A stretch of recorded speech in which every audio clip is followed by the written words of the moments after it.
Yohan readily एक reporter है, British reporter, सफेद है, वाइट यूरोपियन, उसको भेजते हैं अफगानिस्तान में तहकीक करने के लिए तालिबान के बारे में। वो सारे तहकीक करते और पूरे टाइम वो नकाब में रहती है, हिजाब में रहती है। एक बार कैमरा गिर जाता है और उसका राज फाश हो जाता है, तो तालिबान उसे पकड़ते हैं, 6 दिन तक उसे कैद करते हैं।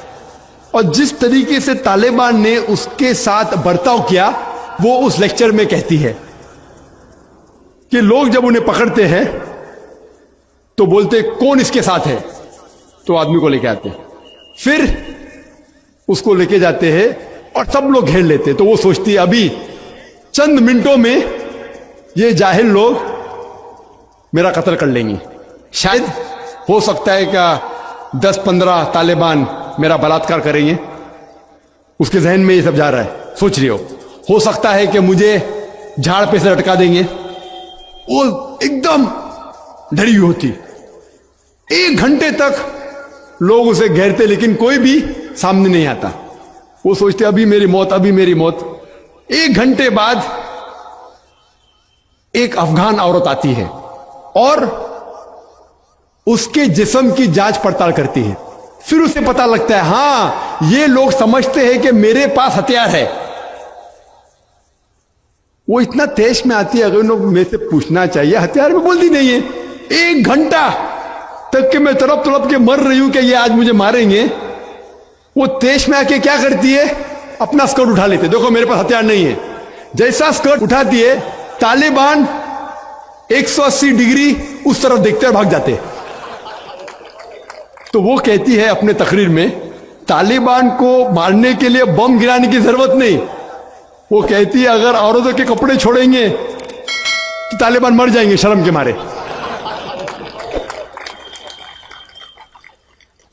और वो तकरीर करती है कि इस इज्जत से मेरी हिफाजत की 6 दिन तक के वो तालिबान लोग ने। और जब उसे पूछा जाता है सवाल जवाब की नशिस्त में, क्या आपको लगता है कि अल कायदा ने WTC को गिराया, तो वो योहान रेडली कहती है मेरे हिसाब से अल कायदा मौजूद ही नहीं है। ये उसका कहना है, मेरा कहना नहीं।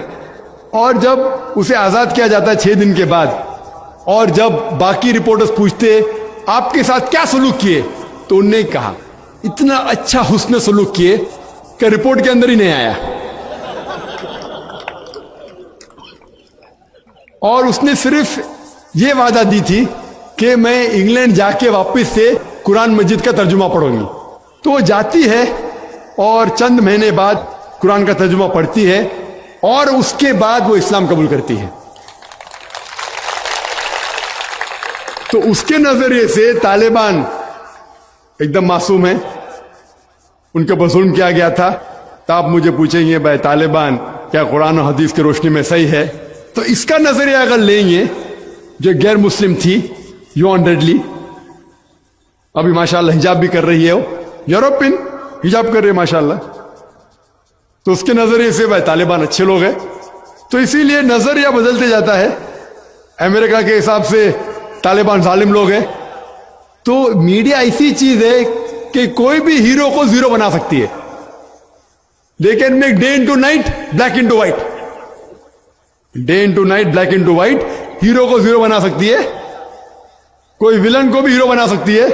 तो इसीलिए कुरान मजीद में अल्लाह ताला फरमाते कोई भी चीज आपके पास आती है उसकी तहकीक करो तीसरे को पहुंचाने के पहले। तो इसी बुनियाद पे मैंने कहा था, क्या नाम है, ओसामा बिन लादेन को जानता हूं ना, यहाँ क्या हो रहा है पता नहीं मुझे, अफगानिस्तान भी मैं नहीं गया हूं, लेकिन ये रिपोर्ट के जरिए ये पता लगता है कि ये जो अमेरिका कर रही है अपने मीडिया के जरिए, ये शैतानी हरकत जो गलतफहमी फैला रही है, उसकी सजा तो इंशाअल्लाह उन्हें मिलेंगी। इसीलिए मेरे नजरिए से जॉर्ज बुश नंबर 1 टेररिस्ट है, आपको दुख होगा।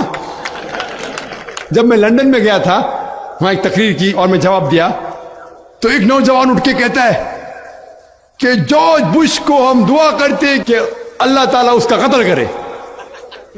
तो मैंने कहा मैं तो ये दुआ नहीं करूंगा, मैं तो ये दुआ नहीं करूंगा, क्योंकि अल्लाह के रसूल ने जो दुआ की, जो सबसे ज्यादा दुश्मन इस्लाम के खिलाफ जो थे मोहम्मद सल्लल्लाहु अलैहि वसल्लम के दौर में, दोनों का नाम था उमर।